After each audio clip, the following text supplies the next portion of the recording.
15 വർഷങ്ങൾക്ക് മുമ്പ് കാസർഗോഡ് അമ്പലത്തറയിൽ നിന്ന് കാണാതായ ദളിത് പെൺകുട്ടി ആ മകളെ കണ്ടെത്താൻ നീതിക്കായി ഒരു കുടുംബം ഒരുപാട് പോരാടി.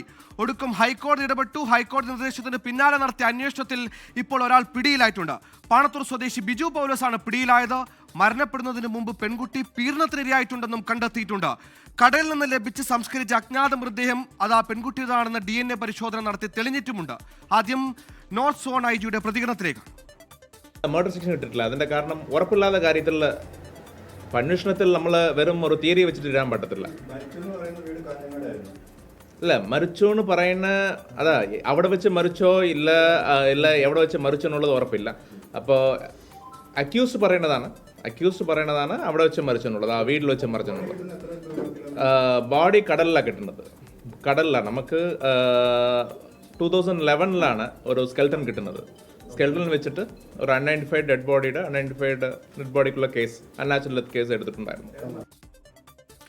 അരുൺ പാറക്കൽ വിശദാംശങ്ങളുമായി ചേരുന്നു. അരുൺ, 2011 കടലിൽ നിന്ന് ലഭിക്കുന്ന ഒരു അജ്ഞാത മൃതദേഹം അത് അന്ന് സംസ്കരിക്കുന്നു. പിന്നീട് അജ്ഞാത മൃതദേഹത്തിന്റെ അവശിഷ്ടങ്ങളിൽ അജ്ഞാത മൃതദേഹത്തിന്റെ DNA സാമ്പിളുകൾ പരിശോധിച്ചപ്പോൾ ആ മരിച്ച പെൺകുട്ടിയാണെന്ന് തെളിഞ്ഞിരിക്കുന്നതുമായി ബന്ധപ്പെട്ട് നീണ്ട 15 വർഷത്തിന് ശേഷം അതൊരു പെൺകുട്ടി മരണപ്പെട്ടു എന്ന സ്ഥിരീകരണം വരുന്ന അതിലൊരു പ്രതി പിടിയിലാകുന്നു. ഇത്രയും നീണ്ട 15 വർഷത്തിന്റെ ലാഗിന്റെ കാരണം എന്താണ്? ഈ കേസുമായി നമുക്ക് ലഭിക്കുന്ന ഏറ്റവും പുതിയ അപ്ഡേറ്റുകൾ എന്തൊക്കെയാണ്? ഈ പെൺകുട്ടി എങ്ങനെ മരണപ്പെട്ടു എന്നാണ് നിലവിൽ നമുക്ക് ലഭിക്കുന്ന വിവരം? സുഹേലെ, നീണ്ട 15 വർഷത്തിന് ശേഷം ഒരു ദളിത് പെൺകുട്ടിക്ക് നീതി ലഭിച്ചിരിക്കുന്നു എന്നാണ് നമുക്ക് പറയാൻ കഴിയുന്ന ഏറ്റവും പ്രധാനപ്പെട്ട കാര്യം. 15 വർഷത്തിന് ശേഷമാണ് ഈ കുട്ടിയുടെ തിരോധാനത്തിന് പിന്നിലുള്ള കഥ എന്താണെന്നും അതിന് പിന്നിലെ പുറകിലെ പ്രതി ആരാണെന്നുമൊക്കെ പോലീസിനിപ്പോൾ വ്യക്തമായിരിക്കുന്നത്. ആദ്യഘട്ടത്തിൽ 2010 ജൂൺ 6 ഈ പെൺകുട്ടിയുടെ ഫോണിൽ നിന്നും സംശയിച്ച രീതിയിൽ ഒരു ഫോൺ കോൾ പെൺകുട്ടിയുടെ അച്ഛൻ്റെ സുഹൃത്തിന് ലഭിക്കുന്നത്. അതിൽ പറയുന്നു, ഞാൻ എറണാകുളത്തേക്ക് പോവുകയാണ്, ഒരു മൊബൈൽ കമ്പനിയിൽ ജോലി ലഭിച്ചിട്ടുണ്ട്, എറണാകുളത്തേക്ക് പോവുകയാണ്, ഒരു 6 മാസം എന്നെ ഫോണിൽ ബന്ധപ്പെടാനോ എന്നെ കാണാനോ സാധിക്കില്ല എന്ന് കുട്ടിയുടെ അച്ഛൻ്റെ സുഹൃത്തിന് ലഭിച്ച ഒരു മൊബൈൽ സന്ദേശത്തിൽ, ഒരു ഫോൺ കോളിൽ പറയുന്നു. അതിനുശേഷം ഈ ദളിത് കുടുംബം പിന്നീട് അന്വേഷണത്തിന് പോയില്ല.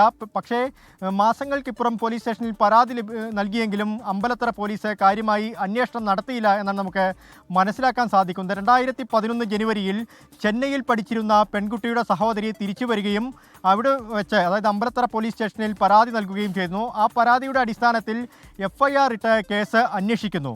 പക്ഷേ ആദ്യം ലോക്കൽ പോലീസ് ഈ കേസ് അന്വേഷിച്ചു, ബേക്കൽ DYSP അന്വേഷിച്ചു. ഈ കേസിൽ യാതൊരു വിധത്തിലുള്ള തുമ്പും ലഭിച്ചിരുന്നില്ല. പിന്നീടാണ് ഹൈക്കോടതിയുടെ ഇടപെടലുണ്ടാവുന്നത്. അതിന് കാരണമെന്ന് പറയുന്നത് 2021 ഒരു ദളിത് സംഘടന ഈ കേസ് ഏറ്റെടുക്കുന്നു. അവർ സമരവുമായി മുന്നോട്ട് പോകുന്നു. അങ്ങനെ 2021 ഈ കുടുംബവുമായി ബന്ധപ്പെട്ട ഹേബിയസ് കോർപ്പസ് ഹർജി ഹൈക്കോടതിയിൽ വരുന്നു. ഹൈക്കോടതിയുടെ ഇടപെടലുണ്ടാവുന്നു. അങ്ങനെയാണ് ഈ കേസിലെ ഒരു വഴിത്തിരിവ് വരുന്നത്. അതായത് അന്വേഷണവുമായി ബന്ധപ്പെട്ടുള്ള ഒരു വഴിത്തിരിവ് വരുന്നത്. ഹൈക്കോടതി ബേക്കൽ DYSPയോട് ഈ കേസ് മേൽനോട്ടം വഹിക്കണമെന്നും ഇതുവരെയുള്ള കേസിൻ്റെ പുരോഗതി എന്താണെന്ന് അന്വേഷിക്കുകയും ചെയ്തു. അങ്ങനെയാണ് ലോക്കൽ പോലീസിൻ്റെ അന്വേഷണ റിപ്പോർട്ടിൻ്റെ അടിസ്ഥാനത്തിൽ ബേക്കൽ DYSP ഹൈക്കോടതിയിൽ ഒരു റിപ്പോർട്ട് സമർപ്പിക്കുന്നു. ആ റിപ്പോർട്ടിൽ പറയുന്നത് ഇങ്ങനെയാണ്: പോലീസിൻ്റെ കണ്ടെത്തൽ ഈ പെൺകുട്ടിയും അതുപോലെ ഇപ്പോൾ പ്രതിയെന്ന് കണ്ടെത്തിയിട്ടുള്ള ബിജു പൗലോസുമായി ഒരുമിച്ച് താമസിച്ചിരുന്നു. ഈ കുട്ടിയെ കാണാതായ സമയത്തൊക്കെ തന്നെ ഈ പെൺകുട്ടിയുടെയും ബിജു പൗലോസിൻ്റെയും മൊബൈൽ ഫോൺ ടവർ ലൊക്കേഷനൊക്കെ തന്നെ ശാസ്ത്രീയമായി പോലീസിനെ കണ്ടെത്താൻ സാധിച്ചിട്ടുണ്ട് എന്ന ഒരു റിപ്പോർട്ട്. ഇടപെട്ടുകൊണ്ട് ഒരു കാര്യം ചോദിക്കട്ടെ. 2011 ഒരു മൃതദേഹം ലഭിക്കുന്നു, അവശിഷ്ടങ്ങൾ ലഭിക്കുന്നു, അതിന്റെ DNA പരിശോധന നടത്തുന്നു. ഈ DNA പരിശോധന ഈ കാണാതായ പെൺകുട്ടിയുടേതാണെന്നുള്ളൊരു പരിശോധന നടത്തിയത് ഈ അടുത്ത് മാത്രമാണോ? 2011 ഇങ്ങനെ ഒരു മൃതദേഹത്തിന് അവശിഷ്ടം കിട്ടുമ്പോൾ അന്നുണ്ടായിരുന്ന മിസ്സിംഗ് കേസുകൾ വെച്ച് ഇത്തരത്തിലൊരു പരിശോധന നടത്തിയിട്ടേ ഇല്ല എന്നാണ് നമ്മൾ മനസ്സിലാക്കേണ്ടത്.